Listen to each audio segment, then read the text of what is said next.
जय श्री राधे श्री हरिवंश राधा वल्लभ लाल की जय। श्री हरिवंश महाप्रभु की जय।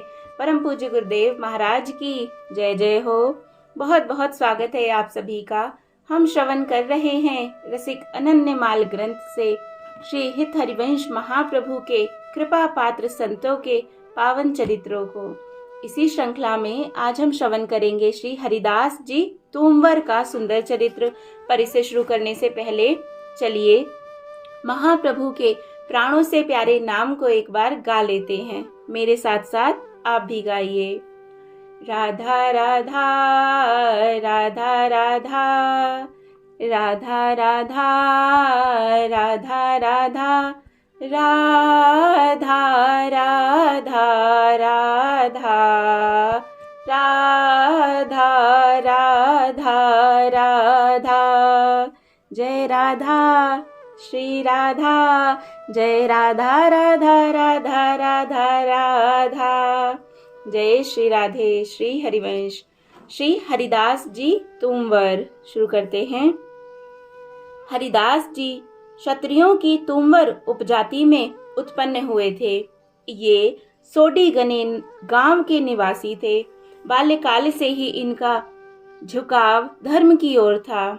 ये गोस्वामी श्री हित हरिवंश महाप्रभु के सबसे बड़े पुत्र गोस्वामी श्री वनचंद्र जी के सबसे छोटे पुत्र गोस्वामी श्री नागरवर जी के शिष्य थे।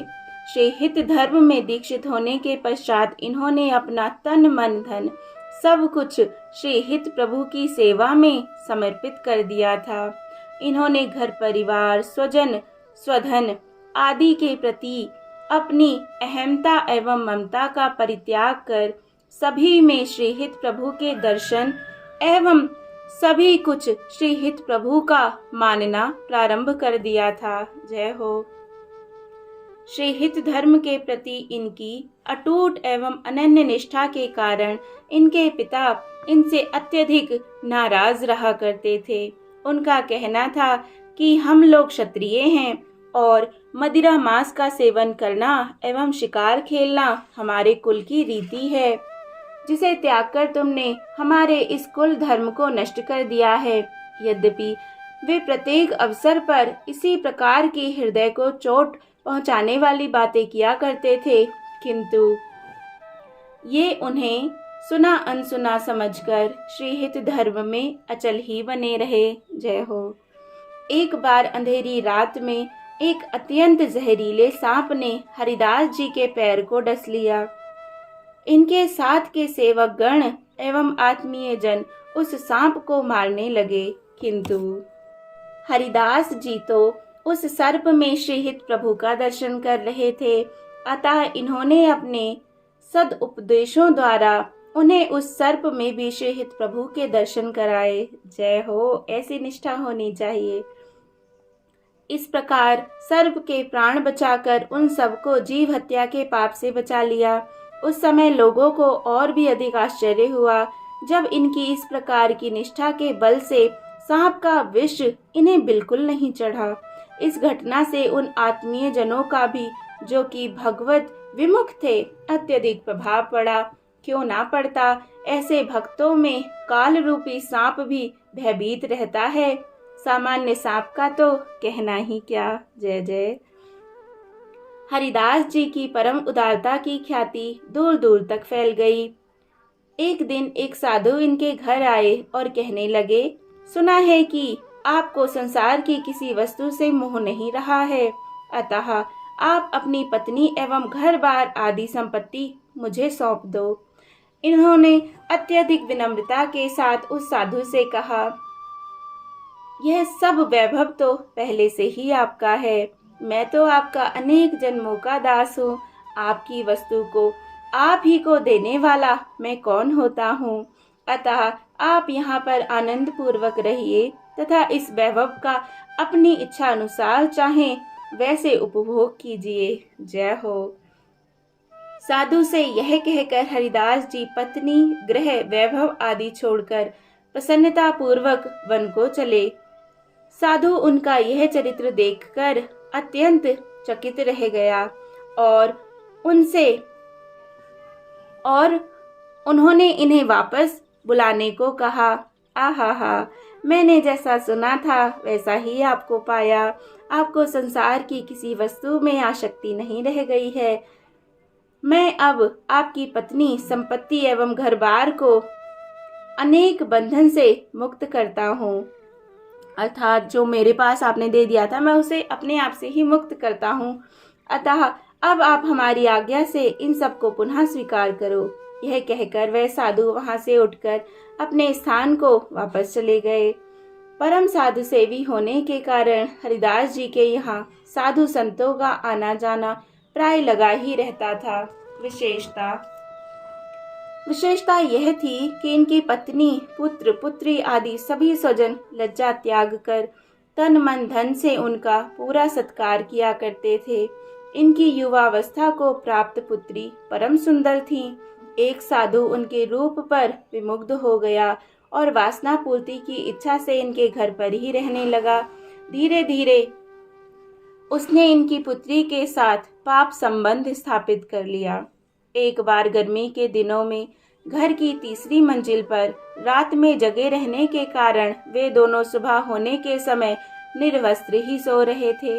अकस्मात श्री हरिदास जी छत पर पहुंच गए और उन दोनों को इस स्थिति में देखकर इन्होंने अपनी चादर उन दोनों पर डाल दी और चुपचाप नीचे उतर आए।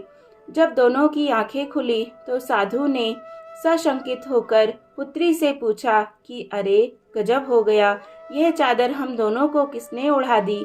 पुत्री ने अपने पिता की चादर पहचान ली। अब तो दोनों अत्यंत भयभीत हो गए और लज्जा के मारे सोचने लगे कि अब क्या करें, कूदकर मर जाएं अथवा कहीं भागकर चले जाएं। अंत में भाग जाने के विचार से वह साधु तो स्नान करने का बहाना बनाकर घर से बाहर जाने लगा, किंतु हरिदास जी चुपचाप उसके साथ हो लिए। कुछ दूर जाकर इन्होंने साधु से बहुत ही मीठे और विनम्र शब्दों में कहा, महाराज, घर की और बाहर की सभी वस्तुएं आपकी ही हैं। आपका उन पर पूर्ण अधिकार है। आप उनका उपभोग करने के लिए स्वतंत्र हैं। हमें जगत का भय नहीं, परंतु सब कार्य सावधानी पूर्वक किए जाने चाहिए, क्योंकि इस काम को यदि कोई भक्त विमुख दुष्ट व्यक्ति देख लेता तो वह संपूर्ण साधु समाज को कलंकित करते हुए उनकी निंदा भी करता। साधुओं की निंदा सुनने से जितना अधिक कष्ट मुझे होता है उतना किसी अन्य बात से नहीं होता। अतः उसे अपनी जानते हुए भी उसका उपभोग छिपकर ही करें, जिससे कि दुष्टों को निंदा करने का अवसर ना मिले। उस साधु के चित्त पर श्री हरिदास जी के सद उपदेशों का, इस व्यवहार का बहुत गहरा प्रभाव पड़ा। वह हरिदास जी को गुरु के समान मानने लगा। अब उसके हृदय में जागतिक विषयों से सच्चा वैराग्य तथा प्रभु के चारों चरणों में हार्दिक अनुराग उत्पन्न हो गया। हरिदास जी ने अपने जीवन का अंतिम समय वृंदावन में ही व्यतीत किया। इन्होंने यमुना तट पर एक घाट और एक मंदिर बनवाया। मंदिर में विराजमान ठाकुर जी का नाम श्री जुगल किशोर जी और घाट का नाम जुगल घाट है। ये श्री जुगल किशोर जी अष्टयाम सेवा श्री हित पद्धति के अनुसार अत्यंत लाड़ चाव से किया करते थे। गुरुवर गोस्वामी श्री नागरवर जी एवं गुरुकुल में इनकी अगाध श्रद्धा थी। इस प्रकार श्री हित धर्म में एक निष्ठ होकर अपना समय व्यतीत करते हुए ये श्री प्रिया महाराज के बुलावे पर अपने इस नश्वर शरीर को त्याग कर नित्य निकुंज महल में सदा सदा के लिए प्रविष्ट हो गए। इस कलयुग में हरिदास जी जैसा निष्ठावान ना हुआ है और ना होगा ही। जय जय श्री राधे। कितना सुंदर चरित्र, कितना प्यारा चरित्र। एक क्षण के लिए, सिर्फ एक क्षण के लिए हम हरिदास जी की तरह जगह पर अपने आप को रख कर देखे और जिस स्थिति में उन्होंने अपनी पुत्री को उस साधु के साथ देखा, अगर हम देखते तो हम क्या करते, आप खुद समझ सकते हैं।